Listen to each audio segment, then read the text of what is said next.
Hi, my name is Haidar Al-Ubaidi. I'm Senior Lecturer in Human Anatomy at Latrobe University, Bandura campus. This clip will discuss the thoracic cavity and its membranes. It will define the thoracic region, locate and name the musculoskeletal structures forming the thoracic boundaries. It will also list the specific names of the parietal and visceral membranes of the thoracic cavity and state the functions of these thoracic membranes. So, the thoracic cavity and its wall have a shape of a truncated cone, being narrowest superiorly at its thoracic inlet, with the circumference is increasing inferiorly and reaching its maximum size at the junction with the abdominal portion of the trunk. This is called the thoracic outlet. We can see it here from the posterior view. The wall of the thoracic cavity is relatively thin. The thoracic cage with the horizontal bars here is formed by 12 pairs of ribs. This is supported anteriorly by sternum and posteriorly by the thoracic vertebrae. There are 12 pairs of ribs forming the major parts of the rib cage. The first 7 ribs are called true ribs, and this is based on their attachments to the sternum anteriorly.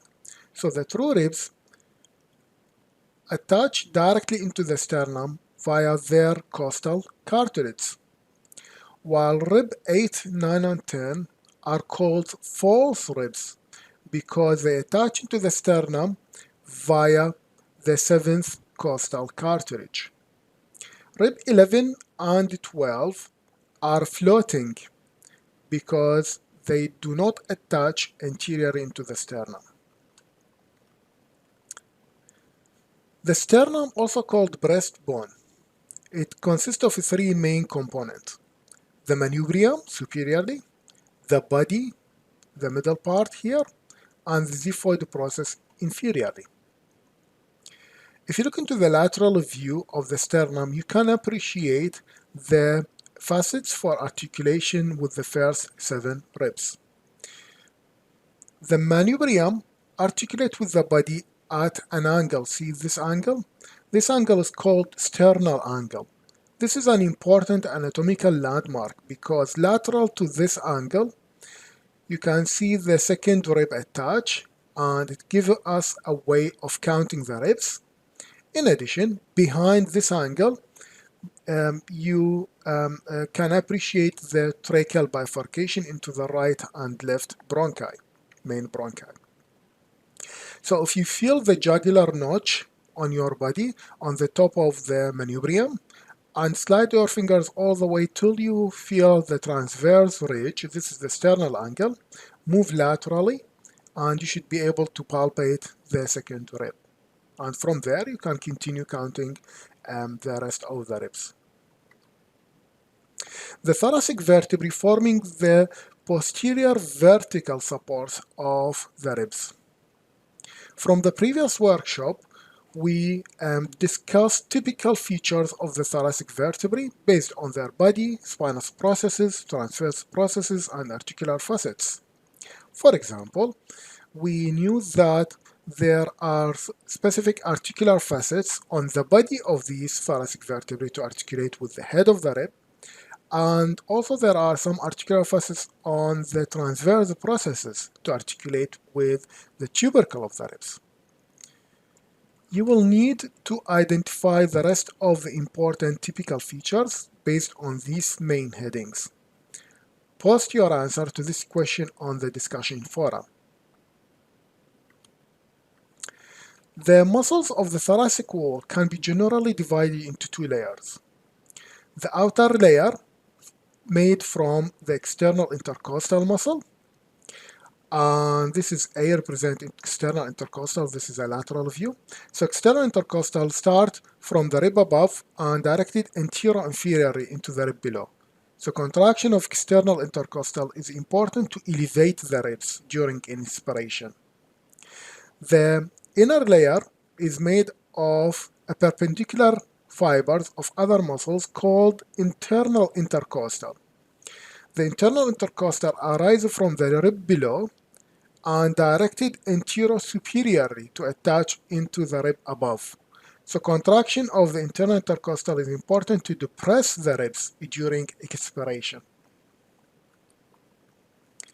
The diaphragm is the main muscle of inspiration, which closes the thoracic outlet, the lower portion of the rib cage, and it splits the thoracic viscera from the abdominal viscera.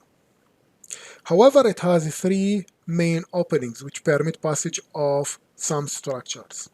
The anterior one, as you can see here, this is an inferior view of the diaphragm from the abdomen. So the anterior opening here is called foramen for inferior vena cava. On the lateral view, you can appreciate the location of this foramen to be roughly at the level of T8. Behind this foramen, there is another one for the esophagus, and this is located at level of T10. And the last one posteriorly is for the aorta, aortic foramen or aortic hiatus, which is located roughly at level of T12. There are three main spaces within the thoracic cavity. The central space here is called mediastinum, which includes the heart and the major blood vessels like the aorta, the pulmonary arteries at the back, the superior vena cava can be seen here, inferior is not shown, the trachea and esophagus behind the trachea, the phrenic nerve and the vagus nerve as well. So this is the central cavity. Also appears here on cross section by CT, which including all these structures. On both sides, these are called pulmonary cavities, which include the lungs. So the right lung is located within the right pulmonary cavity. The same thing applies for the left lung and appear dark on imaging here because they have air which appears dark in image. In this model, you can identify some of the major components of the rib cage. The first 7 ribs attach directly into the sternum by their own costal cartilage. That's why they are called the true ribs. While rib 8 to 10 are called false ribs because they attach into the sternum via the 7th costal cartilage. The floating ribs are hidden, so we can't identify them here in this model. Manubrium, body, and xiphoid process, these are the 3 major components of the sternum. Also, if you look here, you can identify the sternal angle, where it represents the area of attachment or sites of attachments of the second rib, and from there we can count the ribs. If you remove the anterior wall of the thorax, you can identify the thoracic space or spaces. The central one is called mediastinum, where it has the heart, major blood vessels, trachea, and the esophagus at the back. And the pulmonary spaces have the lungs. So the right lung in the right pulmonary space, the same thing for the left lung. The diaphragm is this one here, which closes the thoracic outlet. So it splits the thoracic cavity from the abdominal cavity. The heart and the lungs are surrounded by protective serous membranes. The pleura is the membrane which surrounds the lung. If you look here, this is how the lung is start to develop, and pressing on the pleura, creating 2 walls or 2 membranes. The outer one, the purple color or bluish color here, is called parietal layer, which adheres to the thoracic wall, diaphragm, and mediastinum. And the second one, the inner layer, is called visceral layer, which adheres to the lung and extends into the fissures. The same thing applies for pericardium. So here, this is the embryological development, and we can appreciate the parietal pericardium, the outer one, and the visceral pericardium, the inner one. The space between both the parietal and visceral pericardium, or pleura, the space here, is a potential space filled with lubricating fluids. And this fluid is important to reduce friction between the two membranes. So it promotes expansion of that particular structure.